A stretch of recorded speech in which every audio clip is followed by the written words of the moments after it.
Hey, Tourpreneurs, it's Mitch Bach, and just a quick note before we begin today's episode.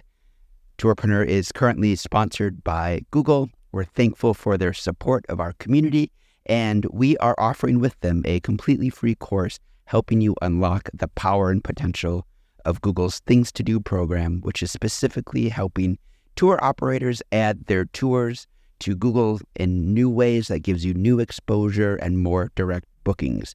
To learn more, go to tourpreneur.com/Google.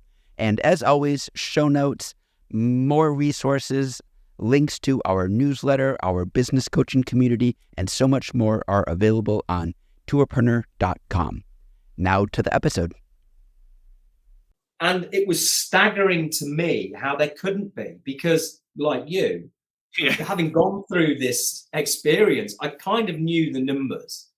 And when it's turned around and said, look, if we need to change something or we're going to go bust, this it doesn't add up. So what's happening? Transpires that this new company was spending over $1 million a year on Facebook advertising, which is why we got to 6,000 people. Yeah. Yep. And then Facebook changed its algorithm.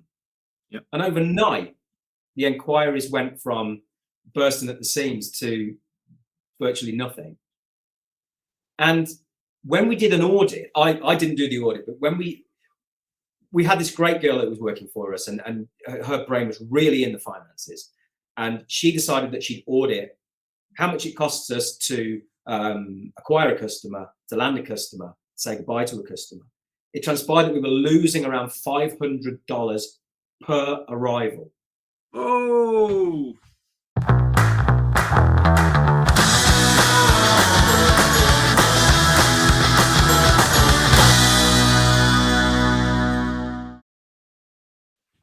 Good morning, Tourpreneur community. We're greatly welcome this morning to welcome Steve Williams of Trunk Travel. Steve, you're based in Thailand?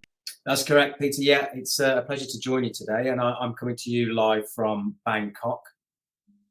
Yeah, so Steve's operation, it's both a tour operator and a DMC, and what Steve is about is creating positive impact in travel through responsible travel. So we're going to get a bit into responsible travel later, but just to give you a background what Steve does at the moment, it is unforgettable journeys for travelers who are looking to enjoy impactful, once-in-a-lifetime experiences through several countries: Thailand, Cambodia, India, and Vietnam. Luckily, I've been to all of them, so we can have a bit of a chat about each destination.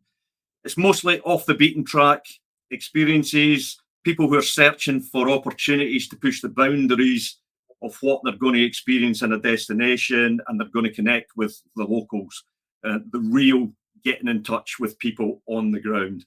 Steve's been about for quite a while. I don't know exactly how long, but he's been in this game well over a decade, maybe over 15 years. He's looked after well north of 10,000 customers, both as a tour operator and as a DMC. He's got a slightly unusual story, which we're going to get into, on how he ended up where he is at the moment. Or is it unusual? We're tour operators. We all fall into this from many, many, many different directions. There is no education, there is no course, there is no career path to becoming a tour operator that I know of. We all fall into it from all sorts of ways, and Steve certainly fell into it from an unusual way. So we're going to cover off how Steve got into what he's doing now. So Steve, give us the start of the story. How do you end up sitting where you're sitting? Yeah, it is a bit of a baffling getting there story, to be honest with you. I was working, I'm originally from Coventry in the heart of England, and travel has always been one of those side passions of mine. I've always loved traveling. Ever since I was a kid, my parents always took my brother and I away on holiday. And when I was at school, getting into some sort of hotel management type course was where I was really headed. So travel's always been in me. It's always been something I enjoy. I love aviation anyway. That's a kind of a side geeky thing that I have going on as well. So I was working within the advertising sales industry in the UK, obviously nothing to do with travel whatsoever. And it was a high pressured but high paid job. So it was a lot of fun, earning a lot of money, living the high life. But I knew that inside me it was slowly eating away at my soul. It was long weeks. It was long nights. It was too much alcohol. It was really burning the candle at both ends. And my partner and I was with my partner at the time. We were living down in Brighton, and she's a career police officer, and she and I both are big travel enthusiasts, and we decided that why don't we just take a sabbatical? We'll take 6 months off work. We'll go traveling. Now, for me, that was an easy thing to do. I'd worked with a company that I was with at the time for 10 years, and for me to take 6 months off wasn't a problem. For her, on the other hand, for her to get the required amount of time away from the force, she had to agree to dedicate a set amount of her traveling time to volunteering, which I think is a brilliant concept that more employers should embrace that type of thing. And in all honesty, it wasn't something that I even knew existed, international volunteering travel. I never looked into it. I'd never heard of it. So I said to her, if you want to go down that path, fine. You're in charge. You can command that part of the ship. The rest of it, I'll set up the itinerary. So she jumped online. She found a small volunteer travel organization based in Thailand. And that was going to be the start of our around the world trip, we decided that we'd begin the trip with the volunteering element. That meant that we spent 2 months in Thailand at the start of this trip. And she chose to help with teaching English in some rural village schools in Thailand. And then we were going to work in an orphanage that was actually set up in the wake of the Boxing Day tsunami that happened in Thailand in 2004. So I agreed to go along with her. Teaching wasn't really my thing, so I chose to work with domesticated elephants that were living in rural villages in northeast Thailand. So I spent 4 weeks living in a village with very little going on. There wasn't even a village shop. It was about a 20-minute drive to the local shop. There was one village telephone. There was no ATM. The roads were dirt. And these villagers they farmed rice. That's effectively what they did. The elephants were used as farm machinery. So they would pull the plow through the paddy fields, through the rice fields. And they were treated as one of the family. They were treated as a pet. They'd live in the garden, obviously, and they were exercised regularly. They were fed well. They were looked after. These things are expensive. And to a rural community like that, they need to make sure that their farm machinery is well cared for. And what I was doing was kind of helping with local community projects. So we built a water well for the village community hall. We built some outdoor toilets, like long drops within the community. We did a lot of farming. We set up some fish ponds where we would encourage the villagers to raise the fish, sell them at market, buy more fish, and have this sustainable kind of income that they wouldn't normally have.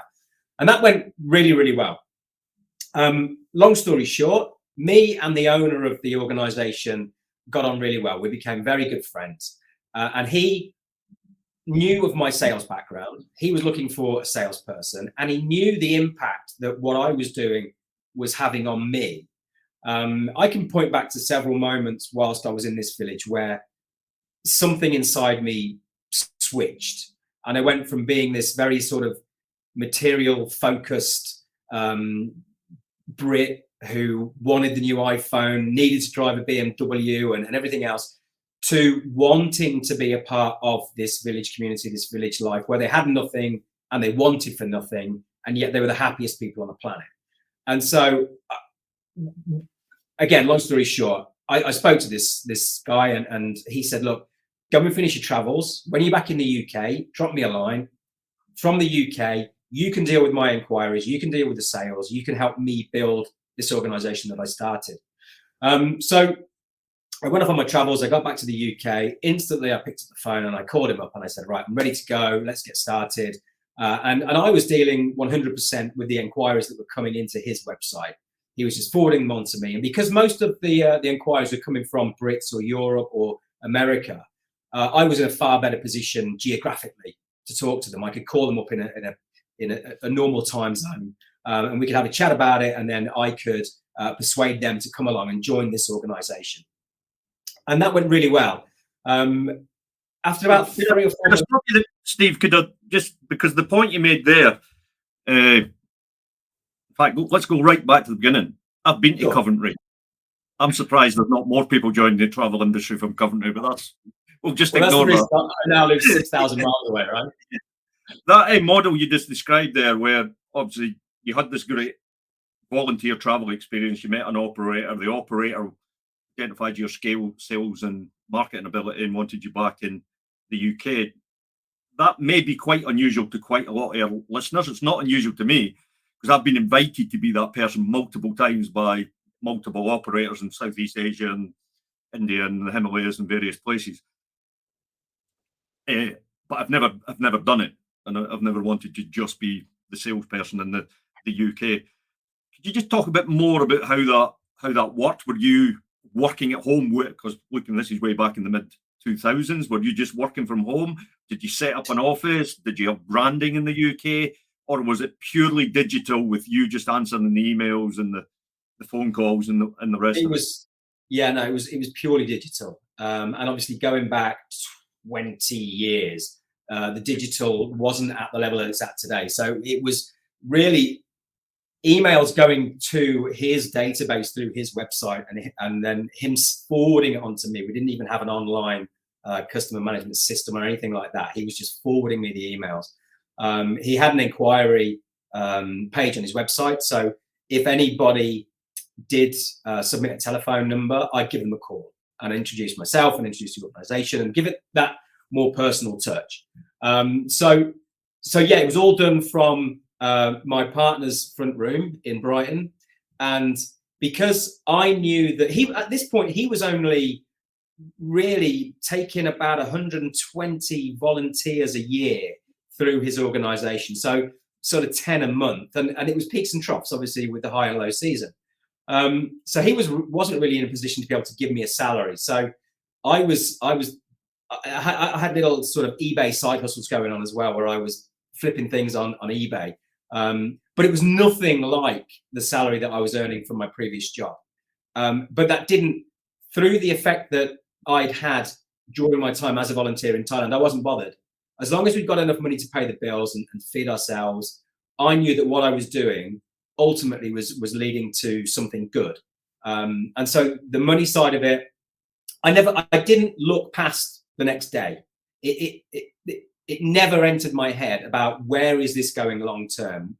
Is this something I'm going to do in the future? It was all about the here and now and knowing, and I put my blood, sweat and tears and 14, 16-hour days into this, knowing that I wasn't going to get paid. But because I did it, because it just became my passion. So it was very easy. But it was all done from a living room. It was all done on my girlfriend's phone. It was all done by email. And occasionally I'd go and meet people if they were local to Brighton or if they were in London. We'd arrange to meet up in a cafe in London or something like that and have a chat face to face so that they knew I was legitimate, because obviously back then buying things over the internet was always that sort of grey area. Where's my money going to go and things like that. So that was the way that a lot of people found comfort, was talking to me on the phone, or we might even have a Skype conversation or meeting people face to face. But yeah, it was nuts and bolts. So the sort of lessons here for our audience, particularly, and we are starting to get growth in our audience coming from developing destinations. So there's quite a lot of African operators joining, quite a lot of Asian operators joining. Obviously, the Europe and USA is still in the majority, but we are starting to get quite a lot of operators joining from these different destinations and developing destinations. The sort of lesson here is quite a simple one, I think, is really pay attention to your customers, because one of your customers could end up being a business partner or a salesperson, because if they're so inspired by what you're doing and the impact you're making, they may actually end up in your business. Absolutely right. You never know who that next person, that next email is coming from. It's bizarre. We had Senator McCain's daughter on one of our trips. She did some volunteering, and we didn't know. We just knew that we used to joke that was she from the family that invented the microwave French fry, but it turns out that she was the daughter of Senator John McCain in the USA. So you just don't know. And You're absolutely right. You have to treat everybody like they are going to be your next investor or your next business partner or something like that. Yeah. So once you got kicked off of that, you were living day to day, like inspired day to day. You weren't worried about the financial side of it. That doesn't last forever. That's just No, that's of just course. human. And either the burn of the excitement and the motivation drops, or the financial necessity kicks in, or a combination of both. So, what happened to change? Well, yeah. Now, excuse me. The guy who founded the organization, his name's Dan. He called me up one day and he said, "Look, you've done really well. I'd grown the company exponentially in terms of bookings." And he said, "Look, I appreciate I've never paid you any money. Do you want to come over to Thailand, see if you can do it here? I can afford to give you a Thailand equivalent salary. Come here, give it a try, 3 months, come over on a visa and see what you think." And he said, "I'll set you up with a small apartment in a little town called Chatham. It's about 2 hours south of Bangkok, which is where he was based." And I obviously jumped at the chance. I had to buy my flight, I had to buy my visa. But he said, "When you get here, you can stay with me for the first week, set you up with some digs and everything else." So I said to my partner, "Look, I'm going to go to Thailand 3 months." And she knew what this meant to me. So there was no stopping me in any way. She was fully behind me. I went out to Thailand, and true to his word, he set me up with a lovely apartment overlooked the beach. And this thing was about equivalent now of about £200 a month. Then it was probably half that. So we were paying nothing. And he paid me then, in today's money, about £500 a month, just in sort of general living costs, which is fine to live on here then. And it went really well, obviously, because we could work together for a certain part of the day. But my day really started about now, which is coming up to, well, it's about 4:30 in the afternoon here. So that's when my day started. When Europe and the UK woke up was when I started work. Prior to that, we'd be having meetings about how we can grow the business and so on and so on. And it was really then getting into the nuts and bolts of the business and finding out how everything works that kind of ignited the entrepreneur side of me. And I wanted to know more about that. And how does this work and how does that work? And so he was drip feeding me information about how he set it up and how it works from that side of thing. And I just found it all very, very fascinating.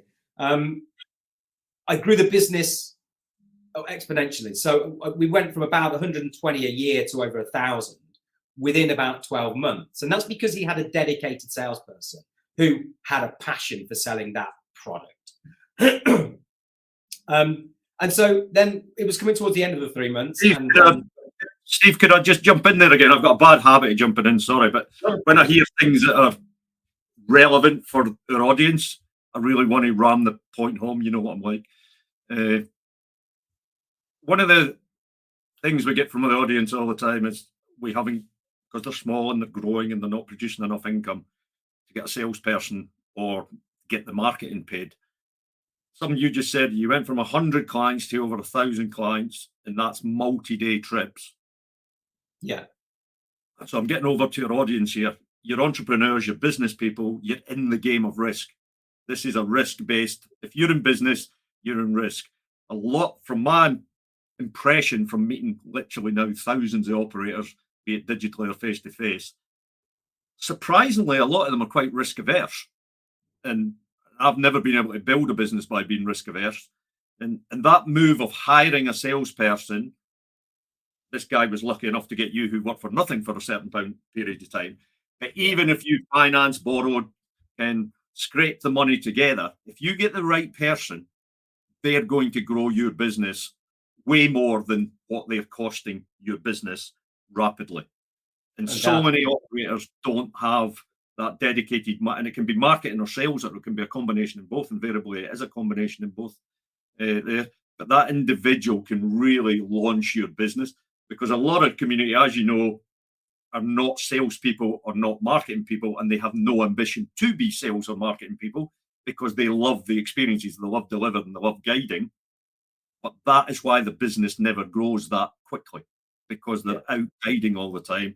So I'm just trying to get across to the community here is like, it's big boys games, big girls games. You're in business, risk has to be taken, and there is no better risk than employing sales and marketing. Sorry for I couldn't agree more. you, Steve. I think Dan fell very lucky with me, and I'm not trying to blow my own trumpet, but I had a checkable history in sales, successful sales, and I absolutely fell in love with what his goals were, what his ethos was. It just sat right with me. I was probably one of 1,000 that had gone through his organization before he found me. And yeah, entrepreneurship, having your own business it's risk every single minute of every single day. But it's finding the right salesperson to grow a business in that short space of time. If you can find anybody who loves the product as much as I loved that product, then they don't even have to be a salesperson, because the passion for it is going to come across in their voice when they talk about it. I mean, I could talk about that period of my life all day long to anybody who will listen, because it was transformative. And that's what every entrepreneur is looking for, is somebody to go through that experience, for it to transform their life to a point where they will work for free for 3 months to help grow that person's business. And it doesn't come along very often, sadly. And you might have to go through a dozen salespeople to find the one that really loves it. And when you find that one, that's the silver bullet. Sure. So where did it go from there? You're now out in Thailand, you're working, you're bringing in the numbers, over 1,000. Where did it go from there? So after 3 months, Dan turned around to me and he said, look, this is going really well. Do you really want to go back to the UK? And clearly I didn't. So I had to call my partner and explain that, sorry, I'm going to stay in Thailand. And she wasn't best pleased, to be honest. Yeah. But I just knew that I had found my calling. I was really enjoying it. I got a new group of friends, acquaintances that I could call on if I needed help and so on. And it went really well. So because I'd then grown the business very well, so I'm fast forwarding sort of 12 months now. Dan decided that he wanted to kind of shift away from the experiential travel, the volunteer-based travel, and he wanted to open a DMC element, which was going to be totally profit-focused. And because a lot of this was going to be sales orientated, so it would be contacting outbound travel companies and so on. The sales side of it. Could you just take 2 minutes, 1 minute, and just describe, because a lot of our operators don't understand what a DMC is. Just describe, and there's multiple definitions of a DMC in different destinations around the world. So from a Southeast Asia point of view, what is a DMC? Okay, from our point of view, the simplest way to describe it is that a large outbound group travel company, and I'm trying to think of one now, companies like Gap 360 or Real Gap, who send out, let's say, backpackers on a gap year, they would use a DMC on the ground in that particular country. So if gap year students are taking 3 weeks to come to Thailand on a budget backpacker trip to explore, to have fun, to see the culture and everything else, that tour on the ground would not be run by that travel brand. They would employ the services of a DMC. DMC means Destination Management Company. So the DMC would welcome the customers under the brand of the company that backpacker booked with. So the customer doesn't feel the bump, doesn't see the crease. As far as they're concerned, they booked with Real Gap. Real Gap is looking after them on the ground whilst they're in Thailand. But that's not always the case. So big companies like G Adventures, Intrepid, Explore, all of those big brands, they do this. It's a model that works. We're the experts on the ground. And so they just use our expertise to help manage in areas where they might not have their own ground teams. Does that answer it? Yeah, no, for sure, that's exactly correct. But there is another model just for operators, for people looking to develop outbound multi-day, where you're taking clients from your destination to other destinations. The way Steve just described it is the most common way, and it's probably the easiest way. And contracting a DMC who's got experience on the ground, it probably is the easiest way. Because I'm relatively stupid and I've done a lot of daft things, I always did it the hard way. I didn't use DMCs, and I would go to the destination and I would work with operators. Then I would contract direct to the operator on the ground, missing out the DMC. Both have pros and negatives on them. My route of doing it was more costly to set it up, but then probably was less costly going forward. Yeah. And plus, I enjoyed the travel, so that was one of the other reasons doing it. If you're new to outbounding or you're just starting to get into outbounding, I would recommend going through a DMC because they will save you so much pain. Agreed. So carry on. Yep. So Dan decided that he wanted to go down that route. He wanted to still have the volunteering experiences, but also he wanted to branch out and become a DMC. And so the sales side of it excited me. I've always liked B2B sales anyway. So I helped him then get some new contracts. And mentioning RealGap, that was one of the contracts. So the company then kind of grew sort of 100% overnight. Once RealGap decided, they'd like to send their backpackers through this DMC, the company went from 1,000 to almost 2,500 customers over a 12-month period. So the company just ballooned and it exploded. And so because of that, I then had to move from my little apartment in Chatham into Bangkok, because in Thailand, if you need to get things done and you need to get them done quickly, you have to be in Bangkok. To be in the sticks means you have a lot of commuting, and Bangkok's synonymous for a lot of things, and traffic's one of them. So I decided that I would move up to Bangkok, help set up an office based there, employ more people, and obviously set things up in line with the growth that the company was experiencing. So that's what I did then that was about a 12-month period that I was kind of going through those motions. Dan eventually moved up to Bangkok, and everything was centralized in one office. But then during this period, it dawned on me that I'm going down a route that wasn't the reason that I moved to Bangkok. My heart, my passion lay in the experiential travel, in working with rural communities and helping the elephants and helping supply volunteers for childcare and teaching English in rural places. And so after a while, I decided to split with Dan and his company and set up my own, where I kind of... Which year was this, Steve? This was, goodness me, 2012. Okay. That I decided to go out and do it all on my own. During this period, I've been fortunate enough to have built a professional and reliable name for myself, reputation. So I could make the switch quite easily. I got the contacts. I knew what I was doing. I'd been doing the operations anyway. So it was an easy transition for me to go from being an employee to starting up the company all on my own. The timing couldn't have been any worse, because I just got married.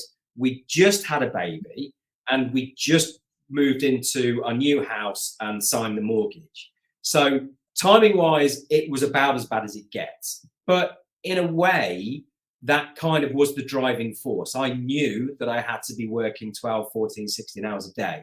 And I was bootstrapping the whole thing. I had zero investment. I had zero loans. It was all from my own savings. But that just kept me focused. I was hungry. I needed to be hungry. And so I went after it. Any sales inquiry that came through, they spoke to me. It didn't matter if it was 3 o'clock in the morning, 10 o'clock in the morning. They were talking to me because I knew that my passion was going to sell what we were doing. And we flipped it back to doing what I did when I first arrived in Thailand as a volunteer. The difference, because volunteer travel had kind of shifted slightly, what we did was we packaged the volunteering with adventure travel. So somebody might sign up to do 3 weeks working with the elephant, and then we would bolt on that a week's touring around Thailand. So they got the best of both. And that's the kind of the shape that company took. That company was called the Bamboo Project, and it was purely Thailand based. And so that's what I did. I jumped out of the frying pan and into the fire, literally. And how did that go? It was tough. I mean, it was a good 5 or 6 months before I got my actual first booking. I still have the email in a frame in the office. And then it was about a week later that I received my first payment for that. So I knew it was tried and tested, you know, the proof was there. I knew we could do it. We had a basic Wix website, which was very cheap to run, and it was a bit clunky. But my name was becoming more known in those circles. So I was getting contacted by my contacts. You know, we have these 2 friends who want to go and do this. And so I kind of just tailored what we were doing. We did have our sort of off the peg products that people could just buy, but we were also doing a little bit of FIT stuff as well because we needed to. We needed the income. Were you doing B2C and B2B at this time? We were doing purely B2C. Purely B2C. Yeah, because we knew the lead time on B2B was going to be a good 6, 8, 10 months where we needed bookings now. So I got a team of people on the ground here who came with me. They left the organization that I was working for and they decided they want to come with me. And I explained I couldn't pay them a salary. They would be paid when they worked. And so they understood it and they got it and they were very loyal to me, which was amazing.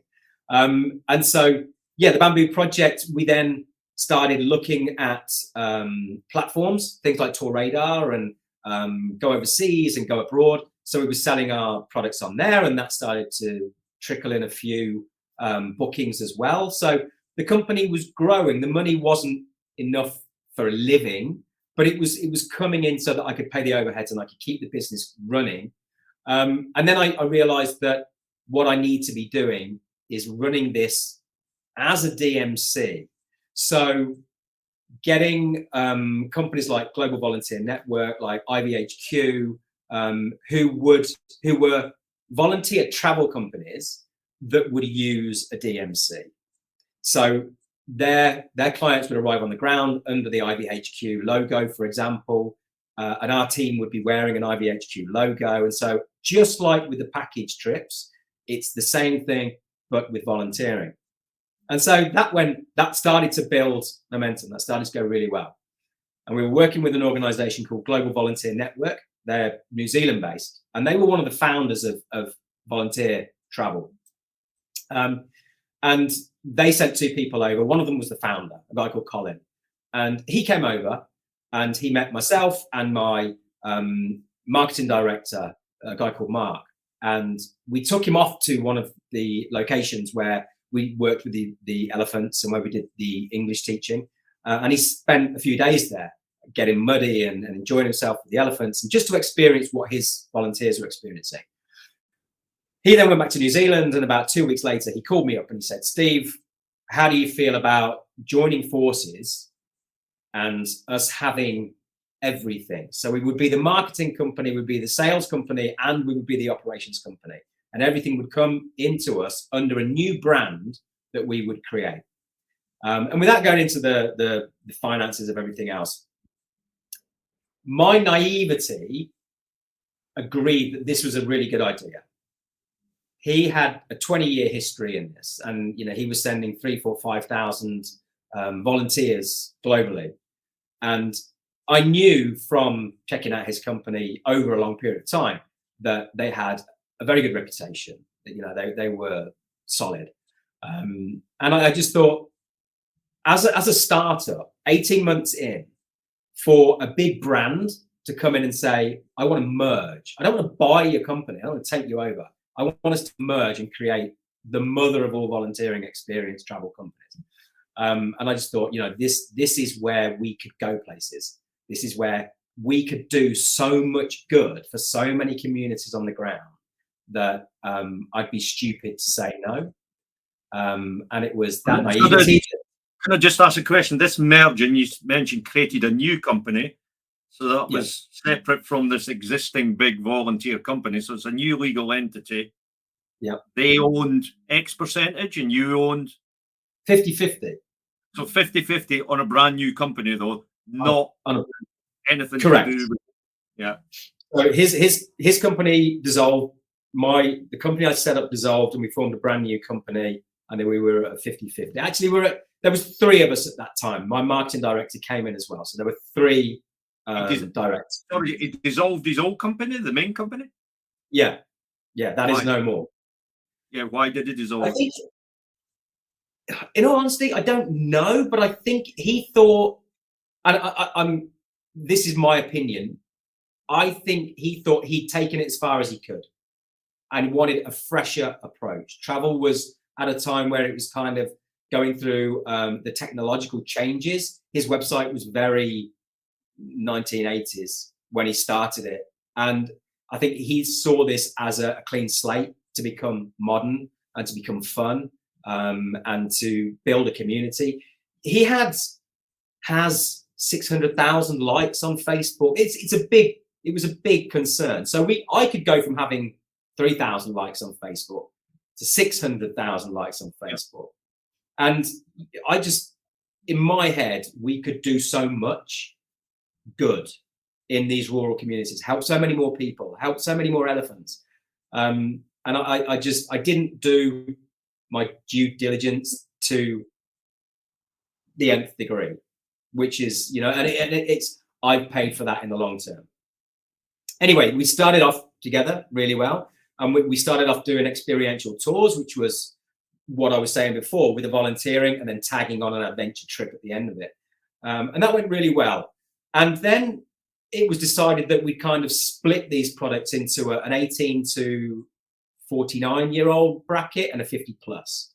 And then this is where the marketing kind of took over. And it because marketing's never been my thing. I'm seriously scared of technology. I just kind of trusted that these two who had the marketing nous and the experience, they would know how to do it and what to do and where to do it. And so I left them to it. Whereas I was more operations and sales. When the inquiries would come in, I'd deal with that. I'm making sure that there is square pegs and square holes on the ground, which is what I loved. I've always kind of been a problem solver, I guess. But what I didn't realize was the amount of money the company was spending on marketing. And when it was revealed to me how things were going financially, that's when the cracks started to appear in the relationship between the directors.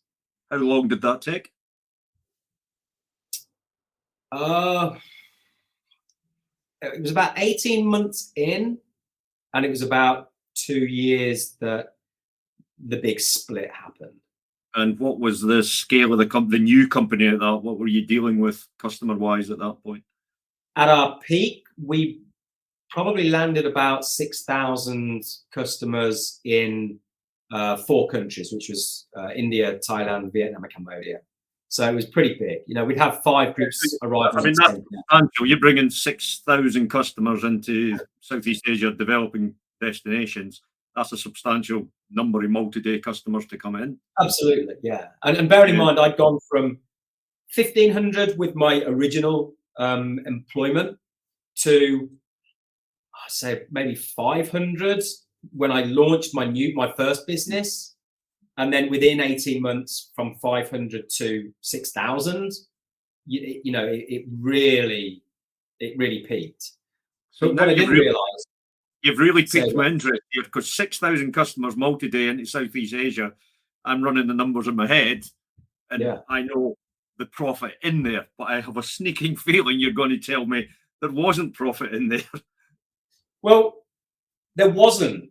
And it was staggering to me how there couldn't be, because like you, having gone through this experience, I kind of knew the numbers. And when it's turned around and said, look, if we need to change something or we're going to go bust, this it doesn't add up. So what's happening? Transpires that this new company was spending over $1 million a year on Facebook advertising, which is why we got to 6,000 people. Yeah. Yep. And then Facebook changed its algorithm. Yep. And overnight, the inquiries went from bursting at the seams to virtually nothing. And when we did an audit, I didn't do the audit, but when we had this great girl that was working for us, and her brain was really in the finances. And she decided that she'd audit how much it costs us to acquire a customer, to land a customer, say goodbye to a customer. It transpired that we were losing around $500 per arrival.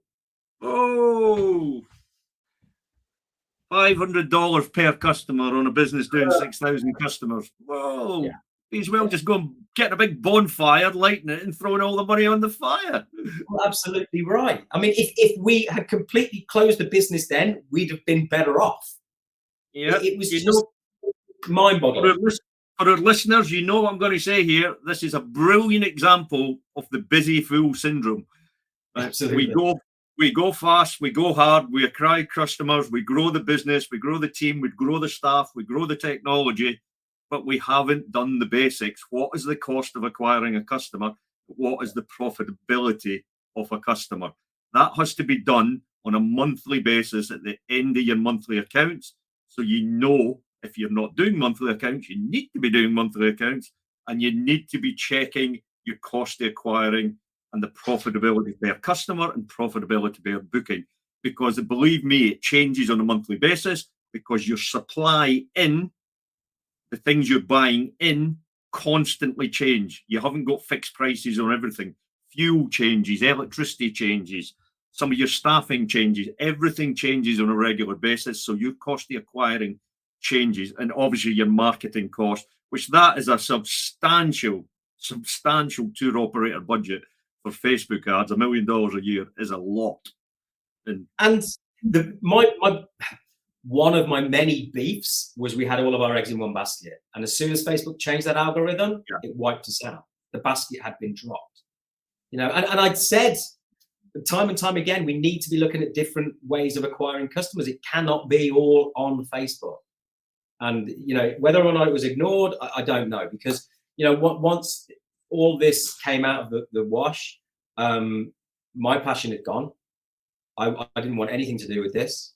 And it was agreed over, quite a period of time, that the only way to save the brand, the business was shot, right? But to save the brand with the 650,000 likes on Facebook, the 20,000 followers on Instagram, and so on, was that we would separate the company. And I jumped at the chance of taking away the operations, which was my forte, and they would take away the marketing, which was their forte. The worst thing about this was when... Or not their forte, as we found out. Exactly, yeah. I mean, it was great. Don't get me wrong. It was great during the time. In terms of boots on the ground, I'm always looking at it from how many people are arriving in Thailand or arriving in Cambodia. That side of it, I leave that to the experts. Now I have an accountant. I have somebody who crunches the numbers. But I think all of these arrivals were B2C. You hadn't built another B2B pipeline during that. All 100% B2C. 100% B2C. Which is another. There's another lesson here for our listeners. Not everybody likes B2B. Not everybody likes B2C. But I've always found the most resilient businesses have a combination of two. Like some B2B business and some B2C business. If you're 100% B2C, you better be a good marketer. Absolutely. And do it in as many channels as you can possibly do. Because, like I say, the Facebook algorithm lesson was a hard lesson to learn. But yeah, one of the guys that came from this New Zealand company with Colin was a chartered accountant. And so you'd think, well, he could be the numbers guy, right? He'd be the one who would know where it's going and where it's not. I don't know what happened there. But the lesson there, Steve, is communication. The team, if you're running a business of that scale and that size, looking after 6,000 multi-day customers, there has to be regular monthly meetings between the senior team with accounts on the table, emailed to people pre the meeting, and so everybody gets their questions in advance, and you sit down and you address it as it's happening. But I'm a realist. I know what normally happens is it's normally 3 months, 6 months, or the end of the year when people have that meeting, look back, and you can't address it then because it's happened. And then you're in a rescue situation or digging out a whole situation rather than addressing it when it's actually happening. Yeah, we had one of those meetings, and that was towards the beginning of the partnership. So it really didn't have any impact. There was nothing really to say, so it was a bit pointless. But then I think it was a case of either too afraid to bring it to the table, or didn't quite understand the situation the business was in, so couldn't therefore print a report on it. You know, so I decided that I was going to take my operations away, and I was going to go back to effectively the start of the Bamboo Project, which was my first business, and they would take the marketing and they would employ me, Trunk Travel, as their DMC. So there's still the relationship. We get paid a set amount per customer, yada yada. And then I had to go back to rebuilding relationships with new suppliers, whether it's B2C or B2B. And like you quite rightly say, I think to have a combination of the two is key. Unless what date did this happen? When did you start Trunk Travel? So the split kind of came about in November 2019. And then I officially launched Trunk Travel at the end of February, beginning of March 2020. Oh, was that not when COVID started? Yeah. Nice one. Yeah. Again, timing, you see. I started business when we're married, have a baby and a mortgage, start my next business. So if anybody wants a business partner, don't come to me. But, you know, that kind of, the dip gave me an opportunity to get all my ducks in a row and forced us to look at different avenues of revenue. Because obviously we weren't going to be relying on boots on the ground. That simply wasn't going to happen. So it forced us to look at different avenues, and we did that quite successfully. And then again, because of the reputation that I had in the industry, I think we've been going about 2 weeks. I got a call from a company that are based in New Zealand and the States, and they said, yeah, COVID, but we know we can send people to Thailand. Can you take a group through Thailand for 10 weeks during COVID? They know they've got to quarantine for 2 weeks, but we've been told that you can handle it. And so we had 4 groups in 2020 that came with us through COVID. And our team had to navigate those waters, and there were interprovincial lockdowns happening all the time with no notice. And so our team were working 24/7 for 10 weeks, but we were paid quite well for doing it. So that kind of kept us going. And then another pivot was to enter Thailand. You had to jump through so many hoops, visas, the certificate of entry, which then became the Thailand pass. You had to book into certain hotels for quarantine. We decided that we could do that and we could monetize that. And that became very profitable for us. Again, it was hard work, and we only had a small team at the time. Yeah. But it proved to be a blessing. And it also gave me the opportunity to network properly, because I wasn't confined to my desk. I could be contacting other tour operators, new vendors, new partners, because we were still going and we had customers in country. People were coming to me saying, how are you doing this? How do you have customers in country? So it was, although it was obviously a horrendous time globally in terms of from a selfish business perspective, it benefited us bizarrely. Yeah, I've spoken to so many operators, and the vast majority were impacted negatively, obviously, but there is a percentage of operators that benefited significantly during COVID. Some of my operations, I was still operating during it, got trashed, and the Moroccan operation was trashed. Sure. Well, my other operation boomed because we had 65 million people locked in the UK, but they could get out in the UK for certain times, but they couldn't get out of the country. So there was winners and losers in COVID, and there still is. There is this thing that there's an assumption that COVID's away, and it's still having impact in so many destinations around the world. Not so much Europe, not so much the US. Some of the South American destinations haven't recovered. Certainly the Caribbean destinations haven't recovered. I know Asia as a whole hasn't recovered to anywhere near the numbers it was doing previously. So COVID still has a big legacy hangover for certain destinations. Absolutely. So yeah, that's my story. It's been a graft, but I wouldn't change it for the world. And I think in terms of lessons, I absolutely, to this day, I still look back and remember my time as a volunteer and how it completely transformed my life. And that is what gave me the passion and the impetus to take the risks and to gamble with everything. You know, if everything went wrong for me in Thailand, I'd have to leave my family behind. It's not a case of just moving on to the next business idea. I'd have to leave my family behind. My visa is dependent on this and everything else. So take the risks. We're in the business of risk, and you have to just grab it with both hands and treat it as part of your business. And looking forward, obviously, I know Asia's still suffering, but we are open again. Thailand's open again. People are starting to come back. What's your view on there's an economic crisis in the world coming. It's already here, but it's coming worse. What's your view going forward? So in the last 6 months, I've signed MOUs with 7 new suppliers for 2023 and onwards. We're getting an insane amount of inquiries now for FIT stuff, which is kind of new for us.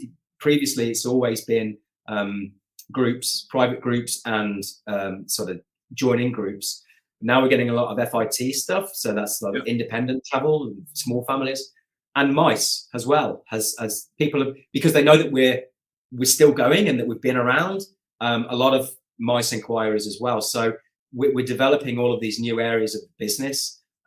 So it's looking really good. We are in the middle of that credit crunch right now, which we knew was coming, but looking forward to Q1 of 2023. I'm mildly excited about what's going to happen from Jan 1. Has COVID taken out quite a bit of your competition who haven't returned since the country opened up again? Or has I do. Yeah, I do. I mean, 8 million people were directly affected by the tourism closures in Thailand. And a lot of that were the smaller independent operators. And it was just by the grace of God that we kept going. You know, we were in the right place at the right time. And so from being a very small fish in a massive pond, that pond has reduced significantly and we've grown a little bit. So that gives us a bigger opportunity. And like I say, you know, I used the opportunity to make more contacts, and a lot of other tour operators who haven't been able to employ new staff to replace those they had to get rid of are sending us inquiries. You know, they're complaining that they don't have the manpower or bandwidth to deal with this. Steve, you know, if you give me a bit of a kickback on a commission, can you take this on? And we'd be glad to. Yep, obviously. Yep. It's a thing when you come out of a disaster like that and a lot of the supplies going, it does give you a unique opportunity to win market share that would have been much harder to win if things had been great. And that's just the reality of business. Yeah. If you're the last man standing and the last operator standing, you end up winning. Obviously, there's a lot of operators still standing, but I did think from my own contacts that a lot of people had gone out of business and they're not opening up again. It's gone. That's right. I mean, the big boys are still here, but you know, to be rubbing shoulders with them now, it's a pat on the back for everybody in the team who stuck with us. We had to reduce salaries, we had to reduce working hours. We went through all the working from home thing. It was purgatory for everybody, but they stuck with it, and they could see that we're still going. And so they put their faith in us, and we'll be forever thankful for that. So yeah, I think from 2023 is looking exciting. What's your biggest challenges? Obviously, you're exciting going forward. Good place. Hopefully, the world doesn't go as mad as it could, and a lot more people to go back to Southeast Asia. It's going to always be a draw, so the numbers will increase. They will get back up. I'm not saying they'll get back to where they were quickly, but they will get back up. It's always going to be a draw. What do you foresee as the challenges for you going forward? Infrastructure is an issue right now, and me being a complete technophobe, I'm kind of stuck. I mean, I'm between the rock and the hard place at the moment, because I need to deal with the inquiries that we're getting. That's where my skills are, which means it's taking me away from building the infrastructure for the website, which means people are going to the website and it's not as good as it should be, which gives off a kind of a slightly worrying brand image. And this credit crunch that we're going through. Infrastructure, tech, and credit crunch. I think it's going to be one of those things. It's always going to be with every operator from here till eternity. But yeah, those right now are my three big. I'm not worried about the inquiries. I'm not worried about the business coming in, because that's working.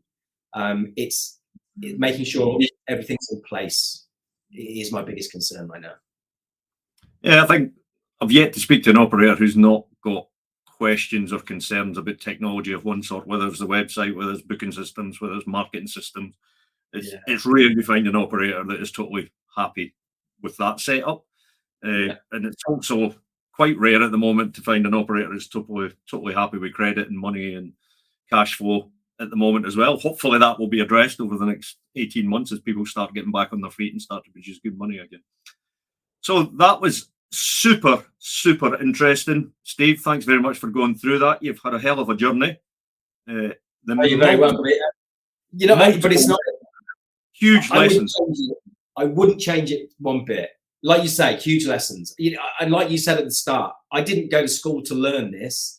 I learned on the job. I did my apprenticeship, and then I've kind of worked my way up, making mistakes. And we make mistakes every single day. And I don't care, because we learn from them. And that's the approach we have to take. And that goes to our community. The reason we're here, people like Steve, who've been a bit a while, I've been a bit a while, we've made so many mistakes that we're letting the community know about all of these mistakes. That's the purpose, so people in the community can learn quicker than we had to do when we dropped into this industry. And we had to go through the learning journey, which was long and mistake-ridden, and spending a lot of cash and losing a lot of cash and all sorts of painful things. The community is here to speed up your journey to do the right things to get a sustainable operation that is profitable quicker. That's the whole reason we're doing these podcasts and these courses and all the rest of it. So, Steve, thanks very much for coming on to Tourpreneur podcast. I think you're our first, maybe second for Thailand. I think you're first, actually. We'll check on that. But thanks very much. That's been fascinating. You're very welcome. If I'm back out in Thailand, which no doubt I will be certainly coming to see you. Excellent. Good man. I'm looking forward to it already.